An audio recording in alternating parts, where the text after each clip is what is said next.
Let me read you another short excerpt from The Art of Belonging Nowhere. Irina swallowed hard. Cheryl asked me to be your helper today. Mrs. Fish lifted her head slowly, revealing deep-set eyes narrowed with suspicion. Russian, she spat, the word itself an accusation. I know your tricks, KGB. Irina blinked. How strange, this instant transformation into villain. In Nukas, her Russian accent had been currency, something that elevated her above the locals despite her modest position. Here, barely a week in America, and it marked her as something sinister. The Cold War, long dead in her mind, apparently lived on in this old woman's imagination. I'm a museum curator, she said, her voice sharper than intended. Not spy. You all have covers, Mrs. Fish mumbled, gripping a plastic bag to her chest. All you people watching, waiting. Irina set the caddy down with a clatter that echoed off the institutional tile. She helped shelter guests with intake. She wiped their sticky tables. She washed their soiled bed sheets. She scrubbed toilets without a murmur, but this was different. This was intimate in ways that made her skin crawl. I have a university degree in art history, she said, more to steady herself than to impress the old woman. I manage entire collection, important paintings, valuable sculptures. Mrs. Fish snorted. And now you wipe old ladies' asses. Quite a promotion. The truth of it stung like antiseptic on an open wound.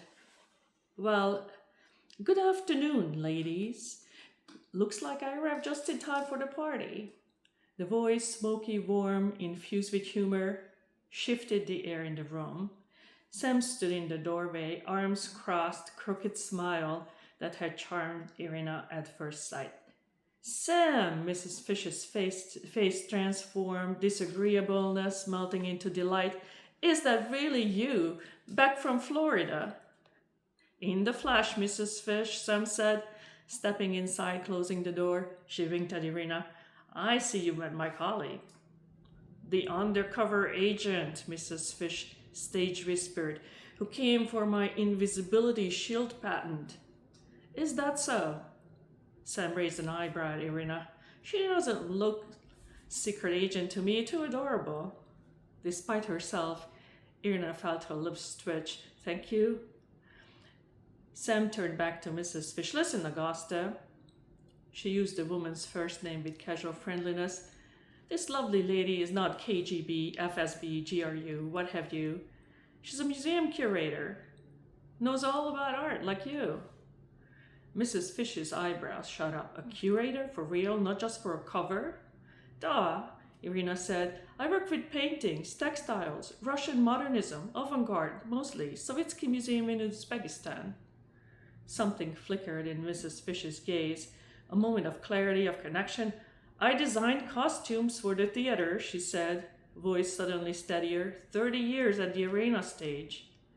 Sam regarded Mrs. Fish thoughtfully, then snapped her fingers. I have an idea. You know what we should do? We should make this a theatrical production. What? Irina and Mrs. Fish asked simultaneously. Think about it, Sam continued, warming to her idea. Mrs. Fish, you worked in theater. You know all about directing. And here you have two willing actresses, she gestures between herself and Irina, ready to perform. I've never been in a play before, but I bet our Russian friend here is a born prima donna. What do you say? Want to direct your own production? So this was from The Art of Belonging Nowhere. Thank you.